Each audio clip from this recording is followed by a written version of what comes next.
Hello everyone, welcome back to another episode of r/ProRevenge. In today's episode, see, now that wasn't so hard, was it? Workmates' malicious compliance and a little back talk from me got me fired. A factory worker's tale. Before we get started, make sure to subscribe so you will never miss a video. So let's get started. See, now that wasn't so hard, was it? Hey all, sorry for the length, but I promise there will be malice, and it will make my small victory feel like yours as well. I am a mechanic in the back of our local bicycle shop, so I spend part of my time working on bikes and part of my time ringing people up and behaving like a typical retail employee, sort of a retail hybrid, if you will. As such, I deal with a very diverse group of people. For those of you who may not know, working in a bike shop lets you see the full spectrum of mankind. You get to see people who can afford bikes that cost $10,000 to $12,000, that are of very similar quality to those that professionals use, as well as those who cannot afford a car, or who are homeless, and use a bike as their main mode of transportation.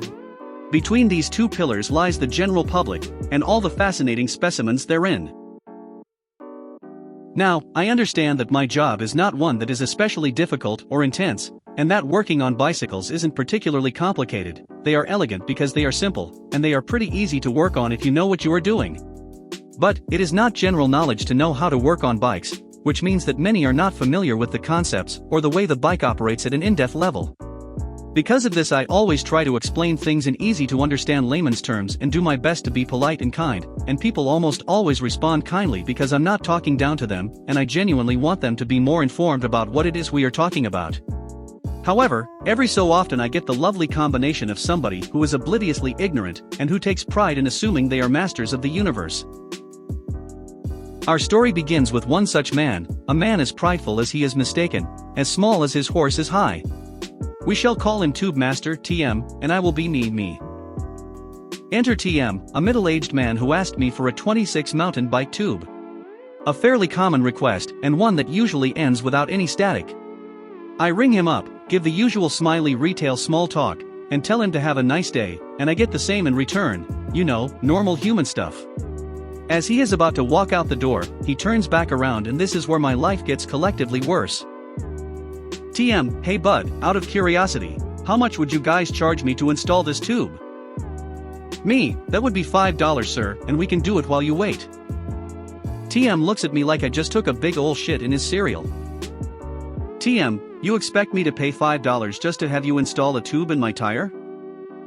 Well, I think you kind of expected that as well, seeing as you asked me how much we would charge for it. Retail mode activate. Me, well of course not sir, but we can do that service for you should you want us to, and the charge for that would be $5. For those of you who do not understand retail, the remainder of my side of this conversation will be conducted in my retail voice, which is a smiley and soft way of talking to somebody who can't summon the willpower to keep their tantrum at bay. TM, /scoff // no way I am going to pay that much just to do that. I bet if I want to air up the tube and install it myself that would have a charge too, huh? Pay attention to the wording of what he just said, it will be important very soon. Me, no of course not. If you'd like to install it yourself and save a few bucks, I have quite a few pumps in the back I wouldn't mind letting you use to air up your tube. Now, we have a lot of homeless people who buy tubes from us and want to save money by trying to install it themselves, which is by all means fine. They usually go outside and install the tubes, come back inside to use the pump, and then leave and all is well. This is what I assume he wants. Ya boy was wrong. TM, okay great. Here, go throw some air in this for me then. He fumbles with the box, takes the tube out, and extends his hand with the tube to me. At this point I'm confused because he doesn't have a wheel and tire with him, and I don't really know what he wants me to do with this tube. So, I make the bold assumption that it would be okay to attempt to ask a question to clarify what he wants. Ya boy was wrong *2. Me, I'm sorry sir, but I'm a little confused. Do you want me to install it for you, or do you want me to air up the tube after you mount the tube in the tire? I can do either one for you, I just want to know which one you would like. TM then gives me a look that pretty much said I am a martyr for having to deal with somebody as stupid as you, and begins to talk to me in his best 1 word per minute voice in the hopes I can keep up with that. TM, I don't know how else to tell you this, all I need is for you to put air in this so I can go home and put this in my tire at home. I don't have any tire, or will here with me, see. Extends his hands to the floor and does a little spin. So now I am seriously confused and I do not know what he wants me to do with this completely flaccid tube he is waving in front of my face, something I'm sure his wife has to struggle with semi-regularly as well. So a painfully noticeable amount of time goes by, him looking at me in disgust, and me with my mouth open, and my mind rushing to find a solution. Then, wham, I understand exactly what is going on. Now for those who have never installed a tube before, let me give a quick explanation, so you can understand how great this is about to get. When a mountain bike tube comes out of the box and a little bit of air installed, it has about the width of a garden hose.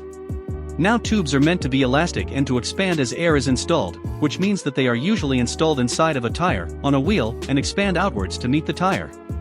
Eventually the tube expands and fills up the inner volume of the tire, and as more air is installed the tube can no longer expand because it has no more space inside the tire. But as more and more air is added, instead of the tube expanding it begins to build pressure, pounds per square inch, psi. But since the tube relies on the tire to achieve that pressure, usually 35 to 65 psi depending on the MTB tire, if a tube is aired up outside of a tire it will continue to expand and will only stop when it stretches too much and pops. They are very elastic and can get quite large before they burst, but I don't think TM knows this. Mijo. I'm so sorry, so you want me to take this and throw some air in and you will take the tube home and install it? TM /SIIIGHHH yeah. That what I have been asking for since the beginning? I didn't think I was asking for much. But apparently I was, I guess, huh? Passive-aggressive chuckles /. Beaming smile engaged. Me, no not at all sir. Sorry for not understanding at first. Follow me to the mechanic area in the back and we will get some air in that tube so you can go home and get riding again. So we stroll to the back, both of us smiling all the way.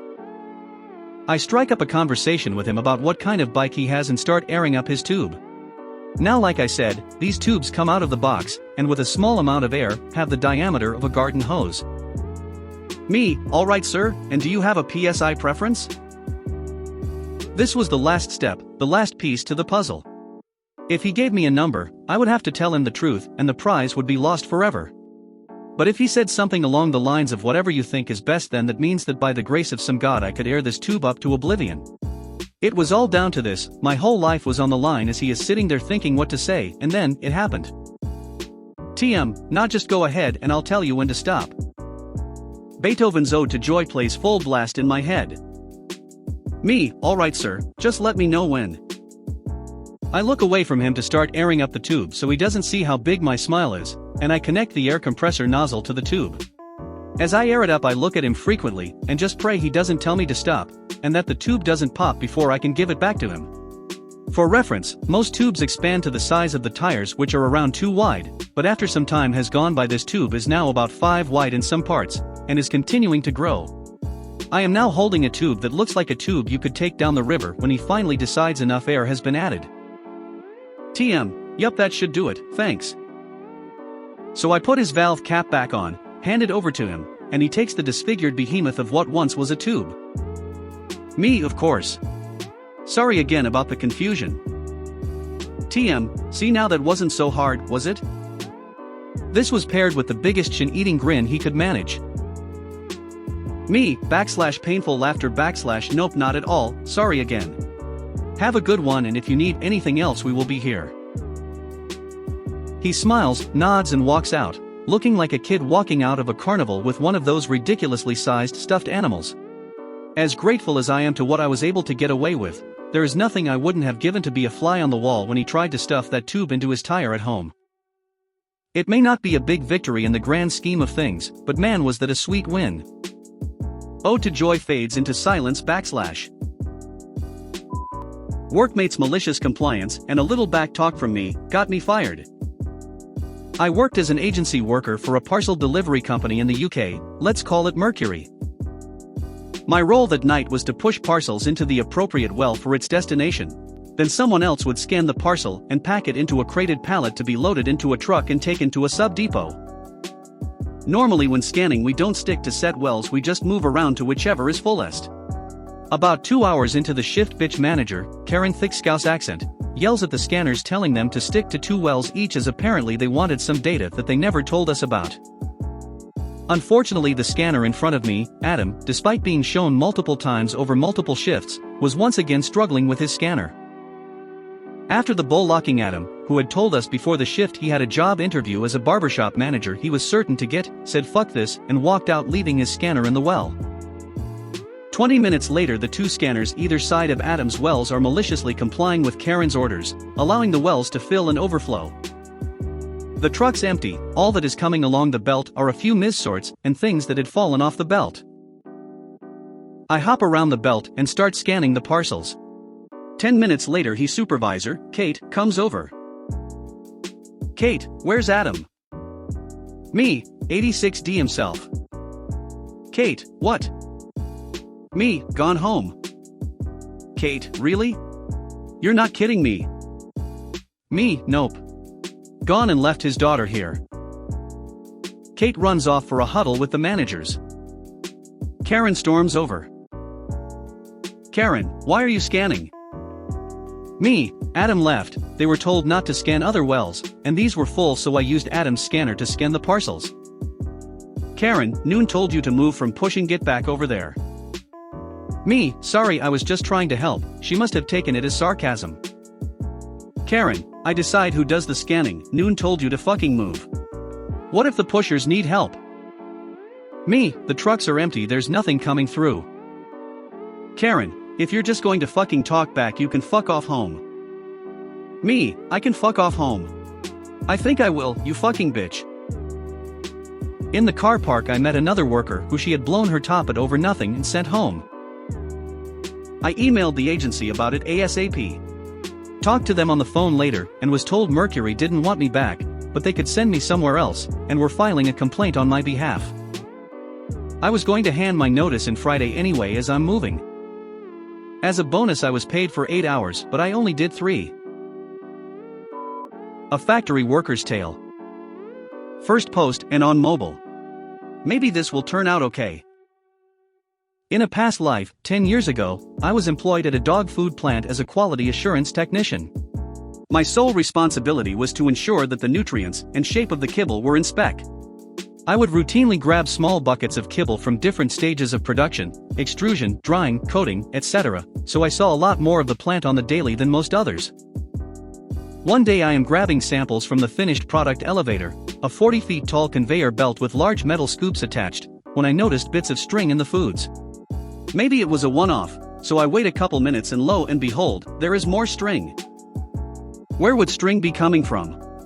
Quick inspection and it was found that the sides of the conveyor were scraping the walls and wearing the rubber and string off the belt to the dog food.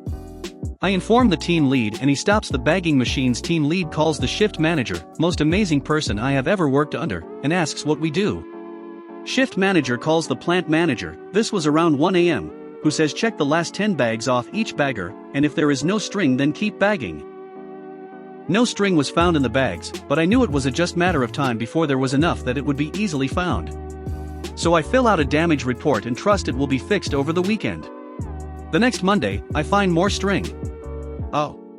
I report it again. We check 10 bags. No string, so we keep bagging.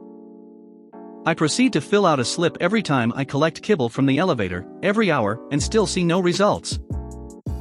About 3 weeks later, during the final inspection, FI is carried out by upper plant management including plant manager, they find a string in one of the bags. They shut down the entire plant and start pulling pallets of dog food from the warehouse. UPM would slice into a bag, find string, and go to the next pallet. This happens for about 200 to 300 pallets, or approximate 300,000 pounds of dog food. Between foul production and lost production time, every 10 minutes or so of no production was around $3,000 to $4,000 USD. The plant was not happy with the cost of this oversight. They call me in and ask how this got by me. I directed them to the stack of maintenance reports, and they just kinda shut up and told maintenance to get it fixed, a 24 hours ordeal due to the amount of labor. Now, did I mention that a second elevator was beginning to do the same thing at the same time? Oh silly me. Management did not think that it was depositing enough string into the dog food, so they ignored it. 2 weeks after the first elevator was repaired, elevator 2 failed. The belt snapped and the weight of the 75-pound scoops and all the dog food in it made the elevator housing fail as well, so when I came in, there was about 2,000 pounds of dog food and a broken elevator. If you made it to the end of the video, thanks for watching. Don't forget to like, subscribe and share, and we will see you in the next video.